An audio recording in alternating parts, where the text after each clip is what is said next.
Jack London, To Build a Fire, performed by Richard Speights.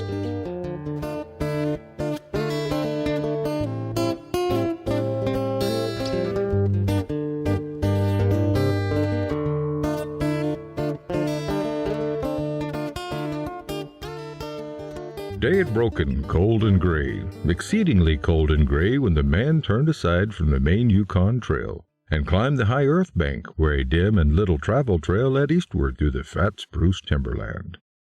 It was a steep bank, and he paused for breath at the top, excusing the act to himself by looking at his watch. It was 9 o'clock. There was no sun nor hint of sun, though there was not a cloud in the sky.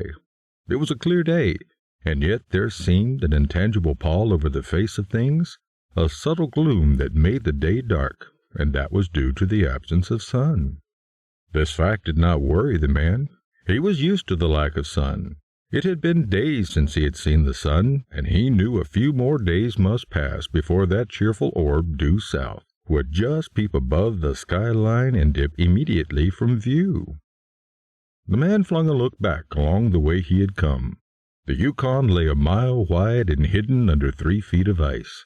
On top of this ice were as many feet of snow. It was all pure white, rolling in gentle undulations where the ice jams of the freeze-up had formed. North and south, as far as his eye could see, it was unbroken white, save for a dark hairline that curved and twisted from around the spruce-covered island to the south, and curved and twisted away into the north, where it disappeared behind another spruce-covered island.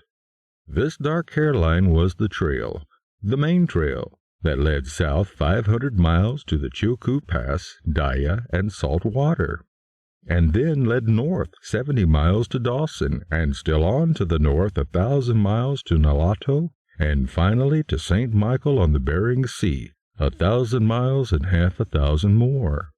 But all this, the mysterious, far-reaching hairline trail, the absence of sun from the sky, the tremendous cold, and the strangeness and weirdness of it all, made no impression on the man.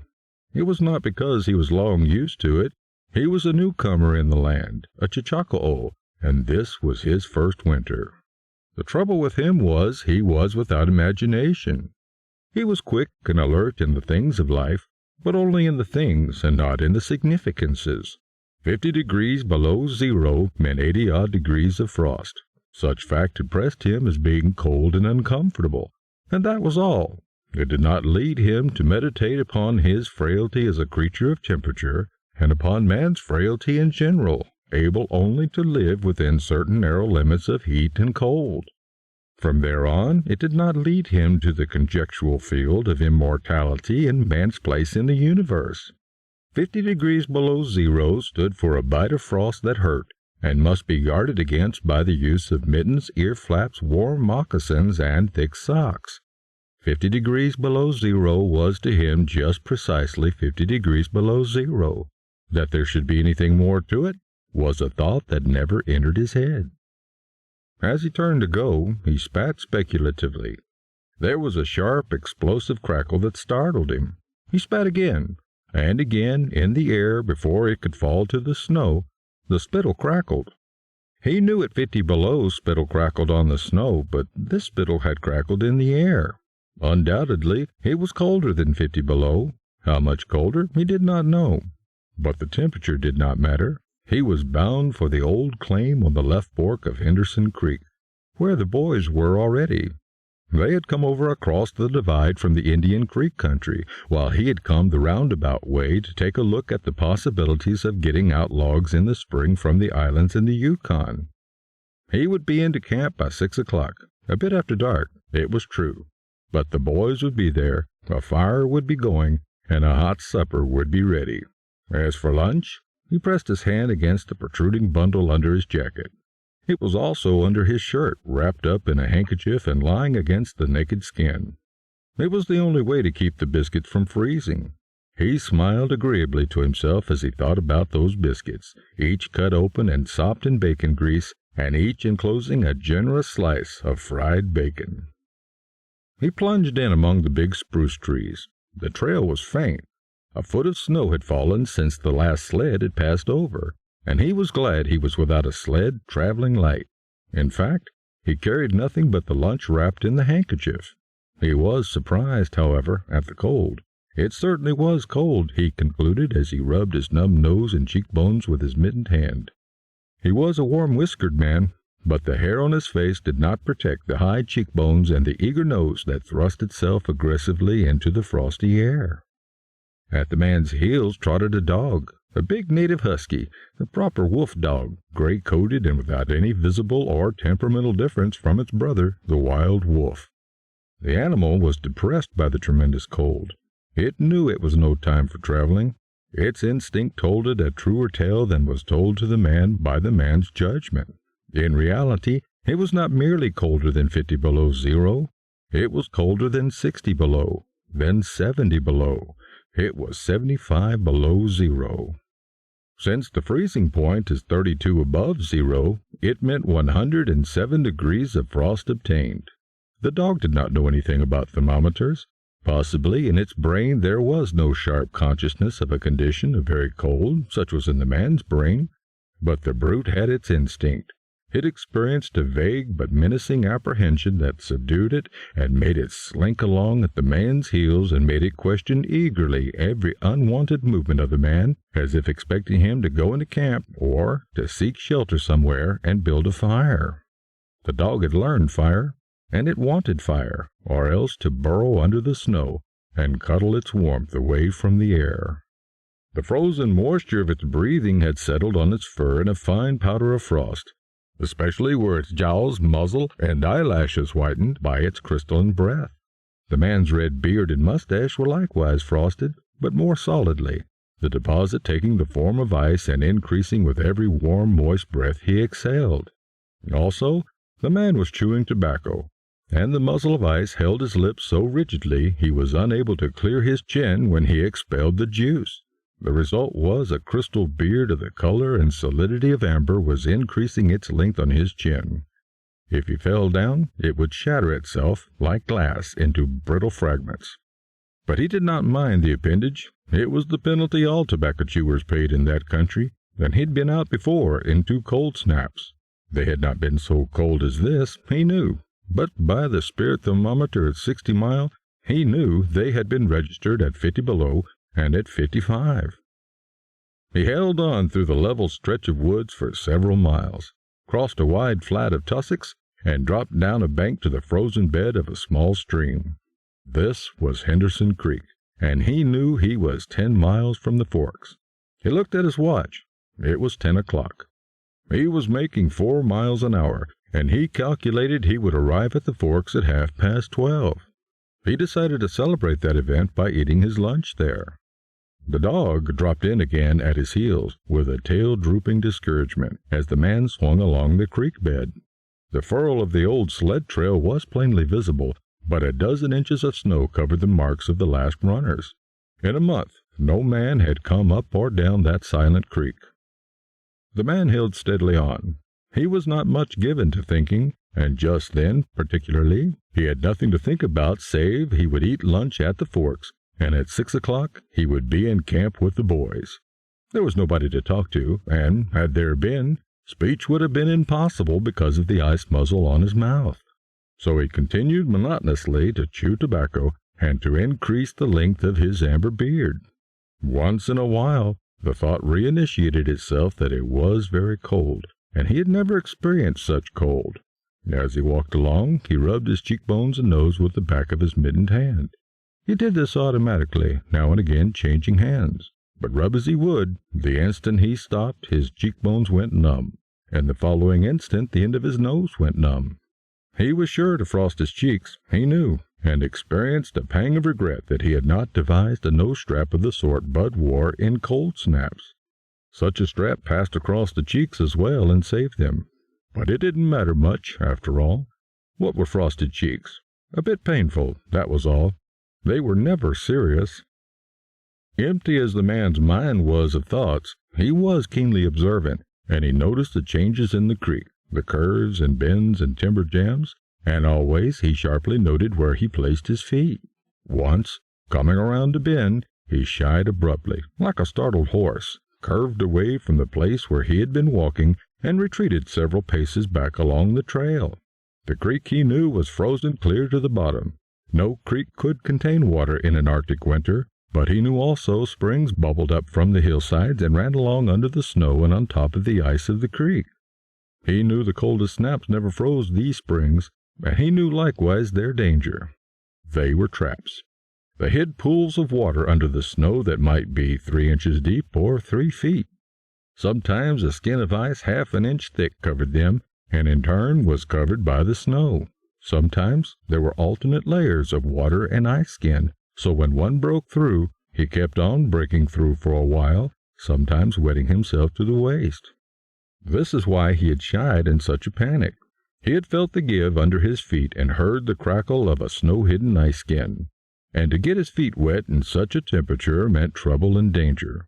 At the very least it meant delay, for he would be forced to stop and build a fire, and under its protection to bare his feet while he dried his socks and moccasins.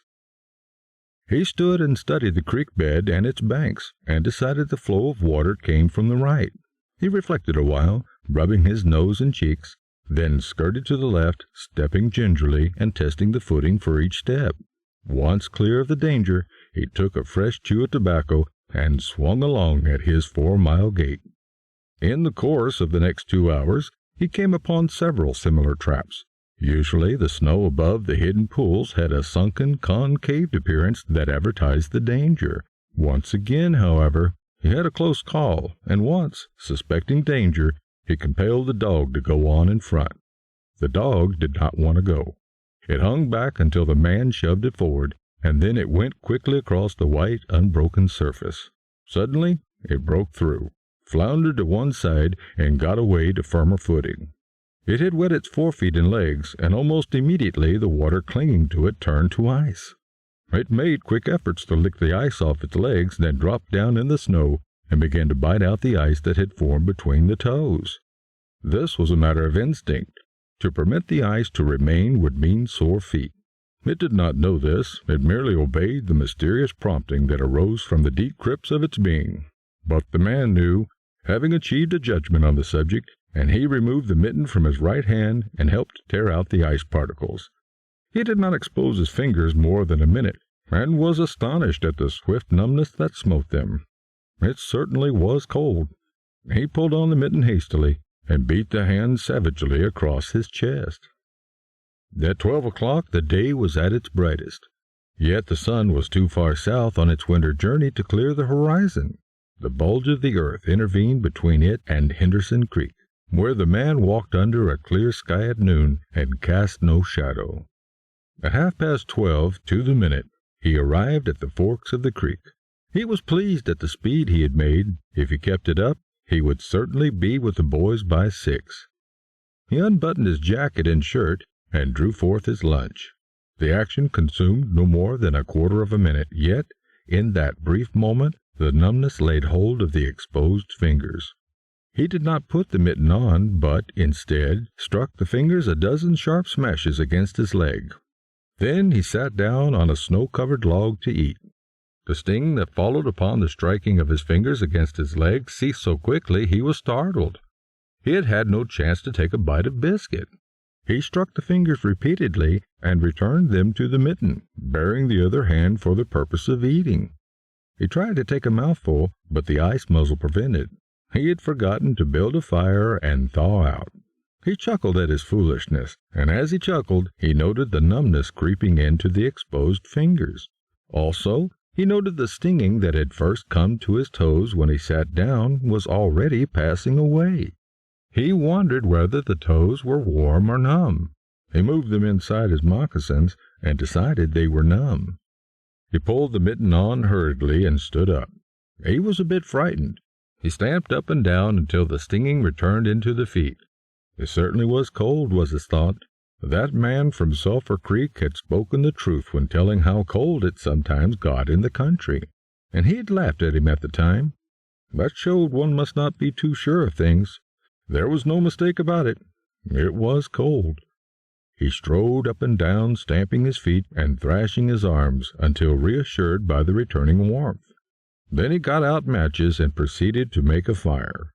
From the undergrowth, where the high water of the previous spring had lodged a supply of seasoned twigs, he got his firewood. Working carefully from a small beginning, he soon had a roaring fire over which he thawed the ice from his face, and in the protection of which he ate his biscuits. For the moment, the cold of space was outwitted. The dog took satisfaction in the fire, stretching out close enough for warmth and far enough away to escape being singed. When the man had finished, he filled his pipe and took his comfortable time over a smoke. Then he pulled on his mittens, settled the ear flaps of his cap firmly about his ears, and took the creek trail up the left fork. The dog was disappointed and yearned back toward the fire. This man did not know cold. Possibly all the generations of his ancestry had been ignorant of cold, of real cold, of cold 107 degrees below freezing point. But the dog knew, all its ancestry knew, and it had inherited the knowledge. And it knew it was not good to walk abroad in such fearful cold. It was the time to lie snug in a hole in the snow, and to wait for a curtain of cloud to be drawn across the face of outer space whence this cold came. On the other hand, there was no keen intimacy between the dog and the man. The one was the toll slave of the other, and the only caresses it had ever received were the caresses of the whiplash, and of harsh and menacing throat sounds threatening the whiplash. So the dog made no effort to communicate its apprehension to the man. It was not concerned in the welfare of the man. It was for its own sake that it yearned back toward the fire. But the man whistled, and spoke to it with the sound of whiplashes, and the dog swung in at the man's heels and followed after. The man took a chew of tobacco and proceeded to start a new amber beard. Also, his moist breath quickly powdered with white his mustache, eyebrows, and lashes. There did not seem to be so many springs on the left fork of the Henderson, and for half an hour the man saw no signs of any. And then it happened. At a place where there were no signs, where the soft, unbroken snow seemed to advertise solidity beneath, the man broke through. It was not deep. He wet himself halfway to the knees before he floundered out to the firm crust. He was angry and cursed his luck aloud. He had hoped to get into camp with the boys by 6 o'clock, and this would delay him an hour, for he would have to build a fire and dry out his footgear. This was imperative at that low temperature. He knew as much, and he turned aside to the bank, which he climbed. On top, tangled in the underbrush about the trunks of several small spruce trees, was a high water deposit of dry firewood, sticks and twigs principally, but also portions of seasoned branches and fine, dry last year's grasses. He threw down several large pieces on top of the snow. This served for a foundation and prevented the young flame from drowning itself in the snow it otherwise would melt. The flame he got by touching a match to a small shard of birch bark he took from his pocket. This burned even more readily than paper. Placing it on the foundation, he fed the young flame with wisps of dry grass and with the tiniest dry twigs. He worked slowly and carefully, keenly aware of his danger. Gradually, as the flame grew stronger, he increased the size of the twigs with which he fed it. He squatted in the snow, pulling the twigs out from their entanglement in the brush and feeding directly to the flame. He knew there must be no failure. When it is 75 below zero, a man must not fail in his first attempt to build a fire. That is, if his feet are wet. If his feet are dry and he fails, he can run along the trail for half a mile and restore his circulation. But the circulation of wet and freezing feet cannot be restored by running when it is 75 below. No matter how fast he runs, the wet feet will freeze the harder. All this the man knew. The old-timer on Sulphur Creek had told him about it the previous fall, and now he was appreciating the advice. Already all sensation had gone out of his feet. To build the fire, he had been forced to remove his mittens, and the fingers had quickly gone numb. His pace of 4 miles an hour had kept his heart pumping blood to the surface of his body and to all the extremities. But the instant he stopped, the action of the pump eased down. The cold of space smote the unprotected tip of the planet, and he, being on that unprotected tip, received the full force of the blow. The blood of his body recoiled before it. The blood was alive, like the dog, and like the dog it wanted to hide away and cover itself up from the fearful cold. So long as he walked 4 miles an hour, he pumped that blood willy-nilly to the surface, but now it ebbed away and sank down into the recesses of his body. The extremities were the first to feel its absence. His cold feet froze the faster, and his exposed fingers numbed the faster, though they had not yet begun to freeze. Nose and cheeks were already freezing, while the skin of all his body chilled as it lost its blood. But he was safe. Toes and nose and cheeks would be only touched by the frost, for the fire was beginning to burn with strength. He was feeding it with twigs the size of his finger. In another minute he would be able to feed it with branches the size of his wrist, and then he could remove his wet footgear, and while it dried, he could keep his naked feet warm by the fire, rubbing them at first, of course, with snow. The fire was a success. He was safe. He remembered the advice of the old-timer on Sulphur Creek and smiled. The old-timer had been very serious in laying down the law that no man must travel alone in the Klondike after 50 below. Well, here he was.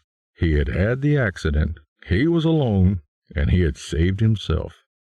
Those old-timers were rather womanish, some of them, he thought. All a man had to do was to keep his head, and he was all right. Any man who was a man could travel alone.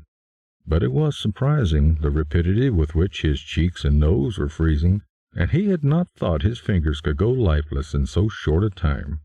Lifeless they were, for he could scarcely make them move together to grip a twig, and they seemed remote from his body, and from him.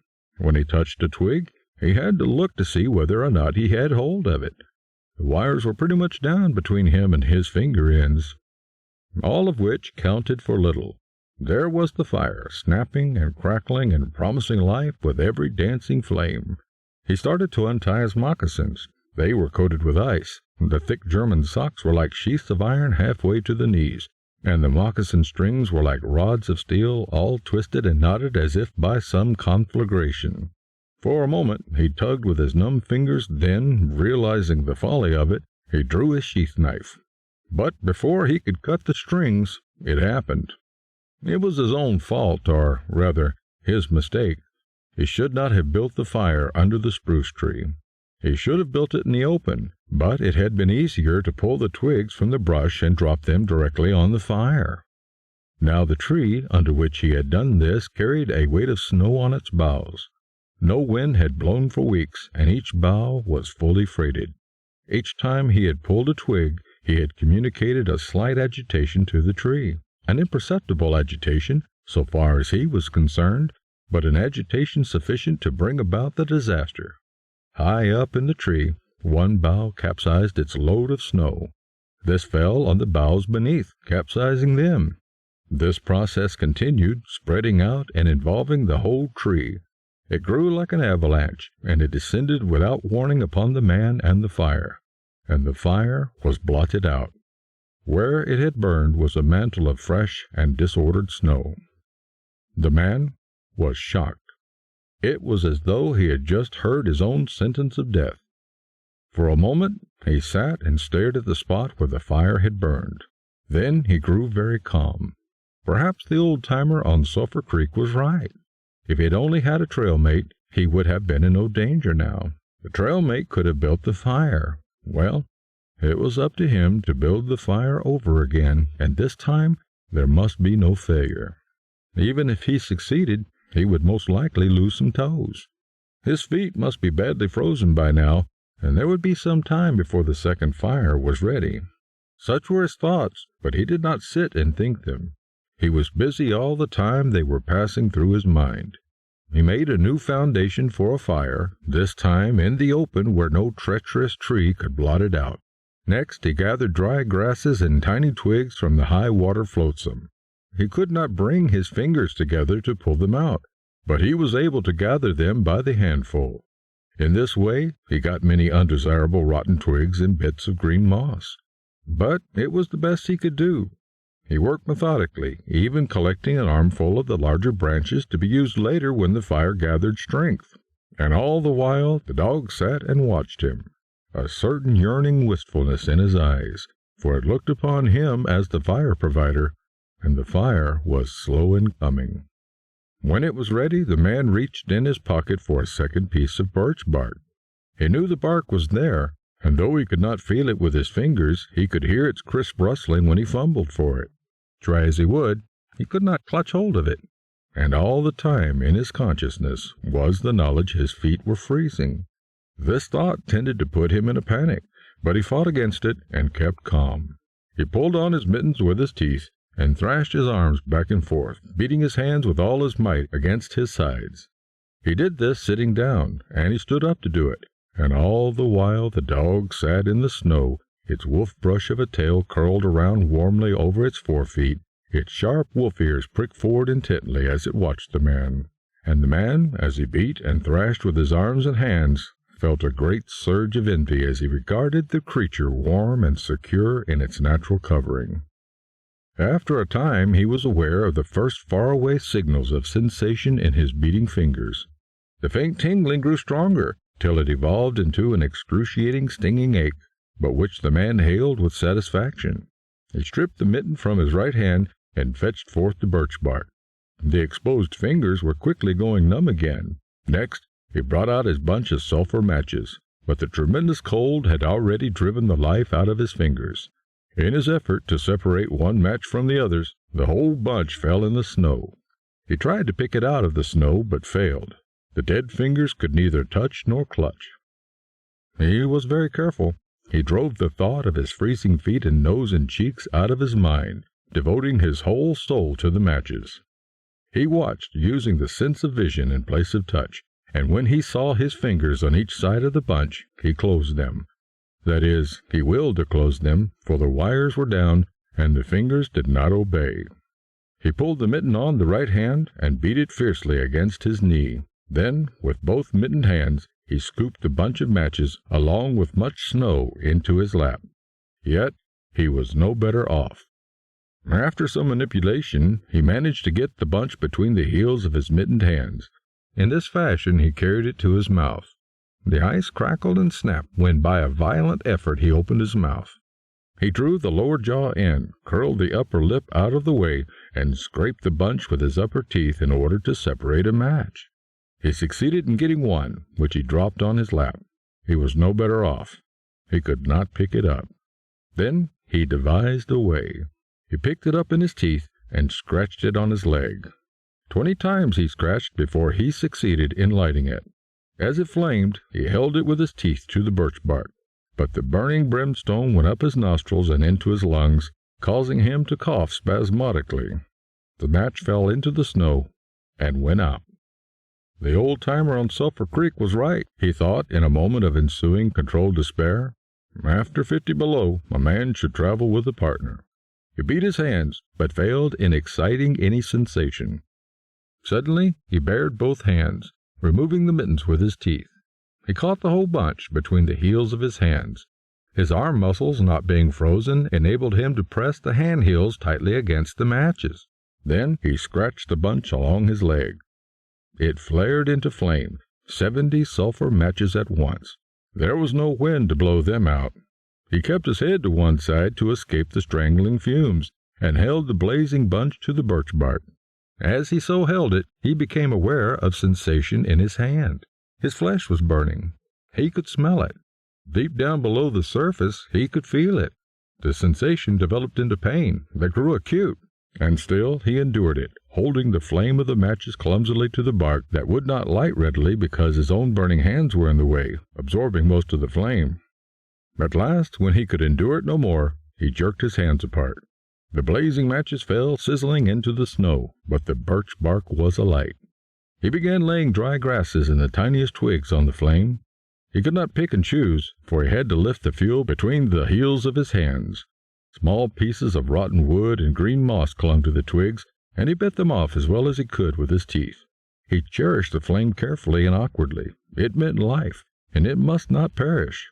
The withdrawal of blood from the surface of his body now made him begin to shiver, and he grew more awkward. A large piece of green moss fell squarely on the little fire. He tried to poke it out with his fingers, but his shivering frame made him poke too far, and he disrupted the nucleus of the little fire, the burning grasses and tiny twigs separating and scattering. He tried to poke them together again, but in spite of the tenderness of the effort, his shivering got away from him, and the twigs were hopelessly scattered. Each twig gushed a puff of smoke, and went out. The fire provider had failed. As he looked apathetically about him, his eyes chanced on the dog, sitting across the ruins of the fire from him, in the snow, making restless hunching movements, slightly lifting one forefoot and then the other, shifting its weight back and forth on them with wistful eagerness. The sight of the dog put a wild idea in his head. He remembered the tale of the man caught in a blizzard who killed a steer and crawled inside the carcass, and so was saved. He would kill the dog and bury his hands in the warm body until the numbness went out of them. Then he could build another fire. He spoke to the dog, calling it to him, but in his voice was a strange note of fear that frightened the animal, who had never known the man to speak in such a way before. Something was the matter, and its suspicious nature sensed danger. It knew not what danger, but somewhere, somehow, in its brain arose an apprehension of the man. It flattened its ears down at the sound of the man's voice, and its restless hunching movements and the liftings and shiftings of its forefeet became more pronounced. But it would not come to the man. He got on his hands and knees and crawled toward the dog. This unusual posture again excited suspicion, and the animal sidled menacingly away. The man sat up in the snow for a moment and struggled for calmness. Then he pulled on his mittens by means of his teeth and got upon his feet. He glanced down at first in order to assure himself he was really standing up, for the absence of sensation in his feet left him unrelated to the earth. His erect position in itself started to drive the webs of suspicion from the dog's mind, and when he spoke peremptorily, with the sound of whiplashes in his voice, the dog rendered its customary allegiance and came to him. As it came within reaching distance, the man lost his control. His arms flashed out at the dog, and he experienced genuine surprise when he discovered his hands could not clutch. There was neither bend nor feeling in the fingers. He had forgotten for a moment they were frozen and freezing more and more. All this happened quickly, and before the animal could get away, he encircled its body with his arms. He sat down in the snow, and in this fashion held the dog, while it snarled and whined and struggled. But it was all he could do, hold its body encircled in his arms and sit there. He realized he could not kill the dog. There was no way to do it. With his helpless hands he could neither draw nor hold his sheath knife nor throttle the animal. He released it, and it plunged wildly away with its tail between its legs and still snarling. It halted 40 feet away and surveyed him cautiously, with ears sharply pricked forward.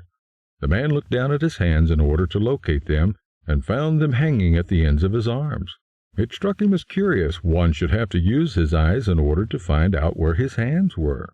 He began thrashing his arms back and forth, beating the mittened hands against his sides. He did this for 5 minutes, violently, and his heart pumped enough blood up to the surface to put a stop to his shivering. But no sensation was aroused in the hands. He had an impression they hung like weights on the ends of his arms, but when he tried to run the impression down, he could not find it. A certain fear of death, dull and oppressive, came to him.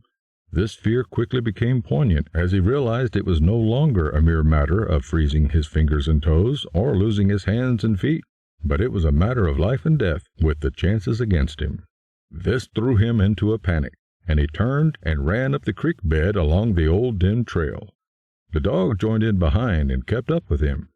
He ran blindly, without intention, and fear such as he had never known in his life. Slowly, as he plowed and floundered through the snow, he began to see things again. The banks of the creek, the old timber jams, the leafless aspens, and the sky. The running made him feel better. He did not shiver. Maybe, if he ran on, his feet would thaw out, and, anyway, if he ran far enough, he would reach camp and the boys.